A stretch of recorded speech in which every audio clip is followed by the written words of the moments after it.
भक्तों, आज हम आप लोगों के लिए चैत्र नवरात्रि मनाने के पीछे के सभी कहानी और इस नवरात्रि का क्या महत्व है और यह नवरात्रि क्यों मनाया जाता है, इन सभी बातों को आज हम एक ही वीडियो में जान पाएंगे।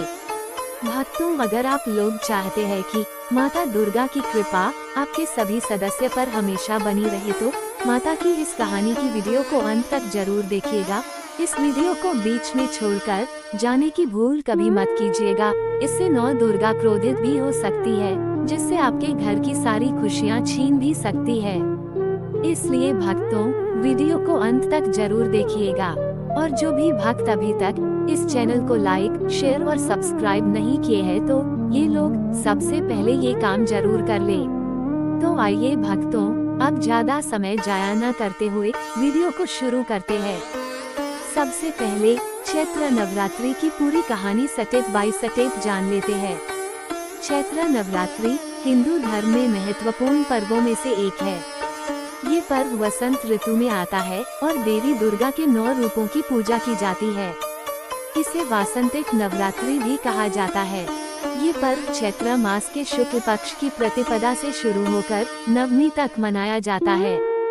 धार्मिक मान्यताओं के अनुसार इसी समय ब्रह्मा जी ने सृष्टि की रचना की थी और भगवान राम का जन्म भी इसी महीने में हुआ था, इसलिए इसे खास माना जाता है। चैत्र नवरात्रि की पौराणिक कथा। पौराणिक कथाओं के अनुसार जब राक्षस महिषासुर का आतंक बढ़ गया था, तब सभी देवताओं ने मिलकर आदिशक्ति माँ दुर्गा का आवाहन किया।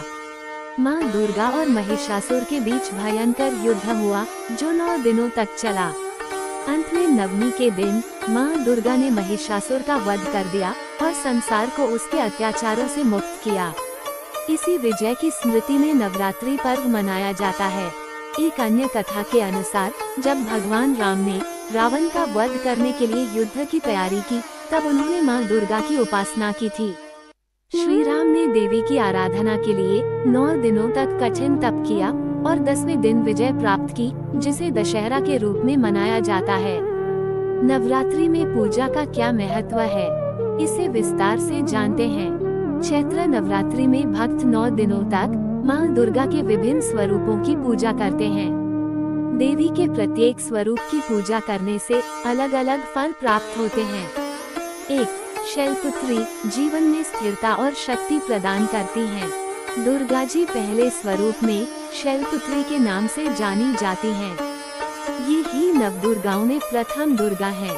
पर्वतराज हिमालय के घर पुत्री रूप में उत्पन्न होने के कारण इनका नाम शैलपुत्री पड़ा।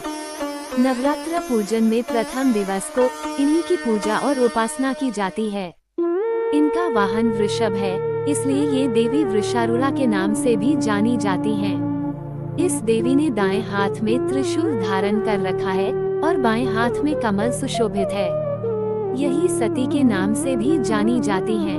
एक बार जब सती के पिता प्रजापति दक्ष ने यज्ञ किया तो इसमें सारे देवताओं को निमंत्रित किया, पर अपने दामाद भगवान शंकर को नहीं। सती अपने पिता के यज्ञ में जाने के लिए विकल हो उठी। शंकर जी ने कहा कि सारे देवताओं को निमंत्रित किया गया है, उन्हें नहीं।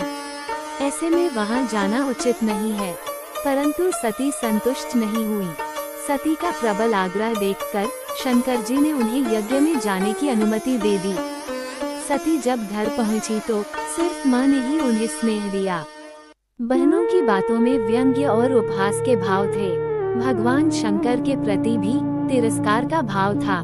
दक्ष ने भी उनके प्रति अपमानजनक वचन कहे। इससे सती को क्लेश पहुंचा।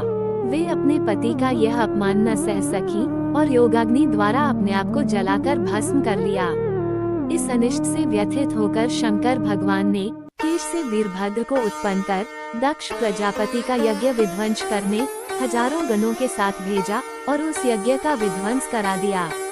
यही सती अगले जन्म में शैलराज हिमालय की पुत्री के रूप में जन्मी और शैलपुत्री कहलाईं। शैलपुत्री पार्वती जी की कठोर तपस्या के बाद उनका लोक कल्याण की भावना से विवाह फिर से भगवान शंकर से हुआ। शैलपुत्री शिव की अर्धांगिनी बनी। इस देवीय कथा का महत्व और शक्ति अनंत है। इस देवी का अन्य नाम इस प्रकार है: सती, पार्वती, वृषारूढ़ा, हेमवती, काली, दुर्गा और भवानी भी इन्हीं परमेश्वरी देवी के अन्य नाम हैं। 2. ब्रह्मचारिणी, संयम और तपस्या का प्रतीक। नवरात्र पर्व के दूसरे दिन माँ ब्रह्मचारिणी की पूजा अर्चना की जाती है। साधक इस दिन अपने मन को माँ के चरणों में लगाते हैं। ब्रह्म का अर्थ है तपस्या और चारिणी यानी आचरण करने वाली। इस प्रकार ब्रह्मचारिणी का अर्थ हुआ तप का आचरण करने वाली। भगवान शंकर को पति रूप में प्राप्त करने के लिए घोर तपस्या की थी। इस कठिन तपस्या के कारण इस देवी को तपश्चारिणी अर्थात ब्रह्मचारिणी नाम से अभिहित किया। कहते हैं माँ ब्रह्मचारिणी देवी की कृपा से सर्वसिद्धि प्राप्त होती है। दुर्गा पूजा के दूसरे दिन देवी के इसी स्वरूप की उपासना की जाती है। इस देवी की कथा का सार यह है कि जीवन के कठिन संघर्षों में भी मन विचलित नहीं होना चाहिए। पूर्व जन्म में इस देवी ने हिमालय के घर पुत्री रूप में जन्म लिया था और नारद जी के उपदेश से भगवान शंकर जी को पति रूप में प्राप्त करने के लिए घोर तपस्या की थी। इस कठिन तपस्या के कारण इन्हें तपश्चारिणी अर्थात ब्रह्मचारिणी नाम से अभिहित किया गया। 1000 वर्ष तक इन्होंने केवल फल फूल खाकर बिताए और 100 वर्षों तक केवल जमीन पर रहकर शाक पर निर्वाह किया। कुछ दिनों तक कठिन उपवास रखे और खुले आकाश के नीचे वर्षा और धूप के घोर कष्ट सहे। 3000 वर्षों तक टूटे हुए बिल्वपत्र खाए और भगवान शंकर की आराधना करती रहीं। इसके बाद तो उन्होंने सूखे बिल्वपत्र खाना भी छोड़ दिए। कई हजार वर्षों तक निर्जल और निराहार रहकर तपस्या करती रहीं। पत्तों को खाना छोड़ देने के कारण ही इनका नाम अपर्णा नाम पड़ गया। कठिन तपस्या के कारण देवी का शरीर एकदम क्षीण हो गया। देवता, ऋषि, सिद्धगण, मुनि सभी ने ब्रह्मचारिणी की तपस्या को अभूतपूर्व पुण्य कृत्य बताया, सराहना की और कहा कि देवी आज तक किसी ने इस प्रकार की कठोर तपस्या नहीं की। ये तुम्ही से ही संभव थी। तुम्हारी मनोकामना परिपूर्ण होगी और भगवान चंद्रमौली शिव जी तुम्हें पति रूप में प्राप्त होंगे। अब तपस्या छोड़कर घर लौट जाओ, जल्दी तुम्हारे पिता तुम्हें बुलाने आ रहे हैं। 3. चंद्र घंटा, साहस और शांति का वरदान देती हैं। माँ दुर्गा जी की तीसरी शक्ति का नाम चंद्र घंटा है। नवरात्रि उपासना में तीसरे दिन की पूजा का अत्यधिक महत्व है और इस दिन इन्हीं के विग्रह का पूजन आराधन किया जाता है। इस दिन साधक का मन मणिपुर चक्र में प्रविष्ट होता है। इस देवी की कृपा से साधक को अलौकिक वस्तुओं के दर्शन होते हैं, दिव्य सुगंधियों का अनुभव होता है और कई तरह की ध्वनियाँ सुनाई देने लगती हैं। देवी का ये स्वरूप परम शांतिदायक और कल्याणकारी माना गया है। इसीलिए कहा जाता है कि हमें निरंतर उनके पवित्र विग्रह को ध्यान में रखकर साधना करना चाहिए। उनका ध्यान हमारे इहलोक और परलोक दोनों के लिए कल्याणकारी और सद्गति देने वाला है। इस देवी के मस्तक पर घंटे के आकार का आधा चंद्र है, इसलिए इस देवी को चंद्र घंटा कहा गया है। इनके शरीर का रंग सोने के समान बहुत चमकीला है। इस देवी के 10 हाथ हैं। वे खड्ग और अन्य अस्त्र शस्त्र से विभूषित हैं। सिंह पर सवार इस देवी की मुद्रा युद्ध के लिए उद्धत रहने की है। इसके घंटे सी भयानक ध्वनि से अत्याचारी दानव, दैत्य और राक्षस कांपते रहते हैं। नवरात्रि में तीसरे दिन इसी देवी की पूजा का महत्व है। इस देवी की कृपा से साधक को अलौकिक वस्तुओं के दर्शन होते हैं, दिव्य सुगंधियों का अनुभव होता है और कई तरह की ध्वनियाँ सुनाई देने लगती हैं। इन क्षणों में साधक को बहुत सावधान रहना चाहिए। इस देवी की आराधना से साधक में वीरता और निर्भयता के साथ ही सौम्यता और विनम्रता का विकास होता है। इसलिए हमें चाहिए कि मन, वचन और कर्म के साथ ही काया को विहित विधि विधान के अनुसार परिशुद्ध पवित्र करके चंद्र घंटा के शरणागत होकर उनकी उपासना आराधना करना चाहिए। इससे सारे कष्टों से मुक्त होकर सहज ही परम पद के अधिकारी बन सकते हैं। ये देवी कल्याणकारी है। 4. कूष्मांडा, समृद्धि और स्वास्थ्य प्रदान करती हैं। नवरात्र पूजन के चौथे दिन कूष्मांडा देवी के स्वरूप की ही उपासना की जाती है। इस दिन साधक का मन अनाहत चक्र में अवस्थित होता है। नवरात्रि में चौथे दिन देवी को कूष्मांडा के रूप में पूजा जाता है। अपनी मंद हल्की हंसी के द्वारा अंड यानी ब्रह्मांड को उत्पन्न करने के कारण इस देवी को कुष्मांडा नाम से अभिहित किया गया है। जब सृष्टि नहीं थी, चारों तरफ अंधकार ही अंधकार था, तब इसी देवी ने अपने ईशत हास्य से ब्रह्मांड की रचना की थी। इसीलिए इसे सृष्टि की आदि स्वरूपा या आदि शक्ति कहा गया है। इस देवी की 8 भुजाएं हैं, इसलिए अष्टभुजा कहलाई। इनके 7 हाथों में क्रमश कमंडल, धनुष, बाण, कमल पुष्प, अमृतपूर्ण कलश, चक्र तथा गदा है। 8वें हाथ में सभी सिद्धियों और निधियों को देने वाली जपमाला है। इस देवी का वाहन सिंह है और इन्हें कुम्हरे की बलि प्रिया है। संस्कृत में कुम्हरे को कुष्मांड कहते हैं, इसलिए इस देवी को कुष्मांडा कहा जाता है। इस देवी का वास सूर्यमंडल के भीतर लोक में है। सूर्यलोक में रहने की शक्ति क्षमता केवल इन्हीं में है, इसलिए इनके शरीर की कांति और प्रभा सूर्य की भांति ही दैदीप्यमान है। इनके ही तेज से 10 दिशाएं आलोकित हैं। ब्रह्मांड की सभी वस्तुओं और प्राणियों में इन्हीं का तेज व्याप्त है। अचंचल और पवित्र मन से नवरात्रि के चौथे दिन इस देवी की पूजा आराधना करना चाहिए। इससे भक्तों के रोगों और शोकों का नाश होता है तथा उसे आयु, यश, बल और आरोग्य प्राप्त होता है। ये देवी अत्यल्प सेवा और भक्ति से ही प्रसन्न होकर आशीर्वाद देती हैं।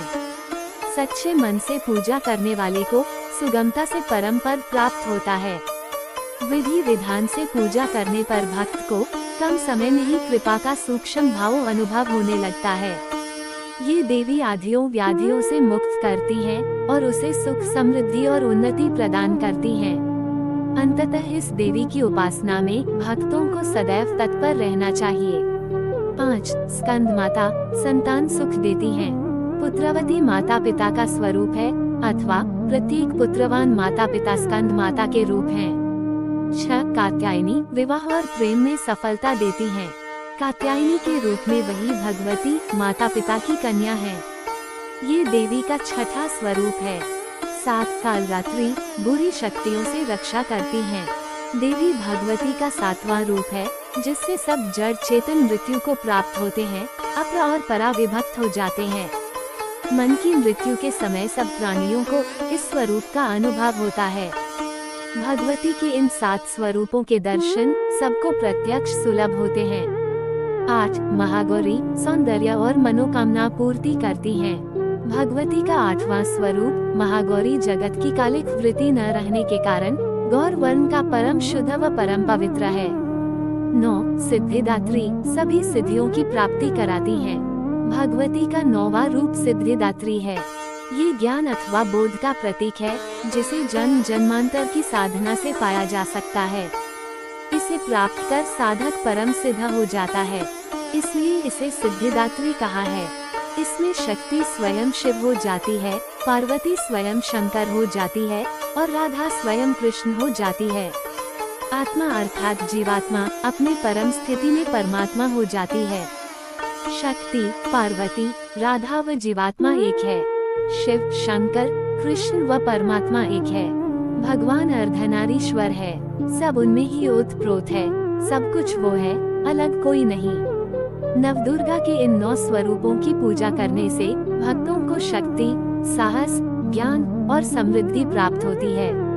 चैत्र नवरात्रि का आध्यात्मिक और सामाजिक महत्व। यह आत्मशुद्धि और ध्यान का समय होता है। उपवास करने से शरीर और मन दोनों शुद्ध होते हैं। माँ दुर्गा की पूजा से शक्ति, भक्ति और सकारात्मक ऊर्जा प्राप्त होती है। राम नवमी का पर्व भी इसी नवरात्रि के दौरान आता है, जिससे इसका महत्व और बढ़ जाता है। चैत्र नवरात्रि न केवल धार्मिक रूप से महत्वपूर्ण है, बल्कि यह व्यक्ति को आत्मिक और मानसिक शुद्धि का अवसर भी प्रदान करता है। इस दौरान लोग उपवास रखते हैं, भजन कीर्तन करते हैं और माँ दुर्गा की पूजा अर्चना करते हैं। ये पर्व बुराई पर अच्छाई की जीत और शक्ति की आराधना का प्रतीक है। अब हम लोग नवरात्रि के महत्व को जान लेते हैं। महिषासुर का वध करने के लिए माँ दुर्गा ने 9 दिनों तक युद्ध किया, इसलिए इन 9 दिनों को नवरात्रि के रूप में मनाया जाता है। हर दिन माँ के एक अलग रूप की पूजा की जाती है। ये अलग अलग रूप इस प्रकार है। शैलपुत्री, ब्रह्मचारिणी, चंद्रघंटा, कुष्मांडा, स्कंदमाता, कात्यायनी, कालरात्रि, महागौरी और सिद्धिदात्री। माँ दुर्गा केवल शक्ति की देवी ही नहीं, बल्कि प्रेम, करुणा और न्याय की प्रतीक भी हैं। वे हमें ये संदेश देती हैं कि अधर्म पर धर्म की, अन्याय पर न्याय की और अंधकार पर प्रकाश की हमेशा विजय होती है।